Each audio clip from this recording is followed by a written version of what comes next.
Third through fifth grade students honor the lives of firefighters who lost their lives on 9/11 while saving others. Yeah, it's called the Walk to Remember. It's an opportunity for students to learn about the deadly attacks and to remember the brave firefighters who rushed in to help. Jen Thompson takes us there.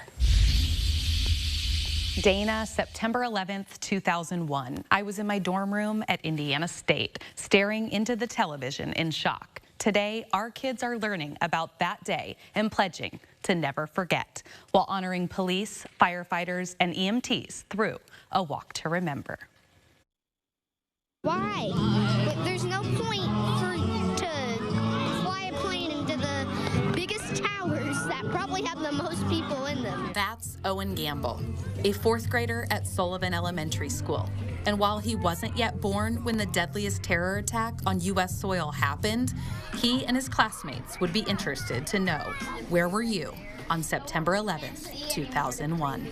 It's a day most people can recall exactly where they were, what they were doing, and who they were surrounded by. There's a lot of brave firemen and policemen that died to try to help all the people. We made posters. We also were reading the book I Remember, and we're learning about the airplanes crashing. And taking time to never forget.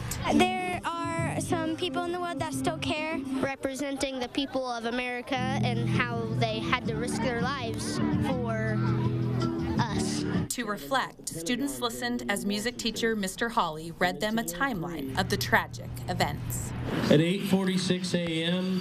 Eastern Time, American Airlines Flight 11 hit the North Tower of the World Trade Center in New York City. Followed by a moment of silence before Sullivan Elementary School's annual Walk to Remember began.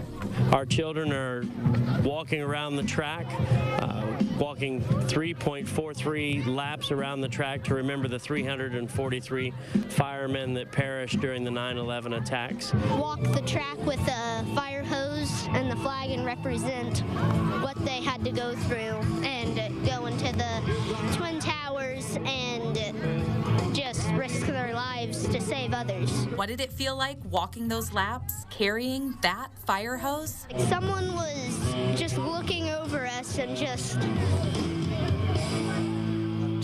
being super happy. And it makes me super happy that we're representing. What would your message be to those brave men and women? Thank you. Thank you. Just thank you very, very much. God bless America. Fourth grade teacher Mia Moody organizes the walk each year. Students were encouraged this Patriot Day to wear red, white, and blue throughout the day. Schoolwork was paused as the timeline was read, followed by a moment of silence. Mike? My goodness, Jen, those kids, they've learned a lot. They really have it all in perspective, don't they? All right, thank you so much.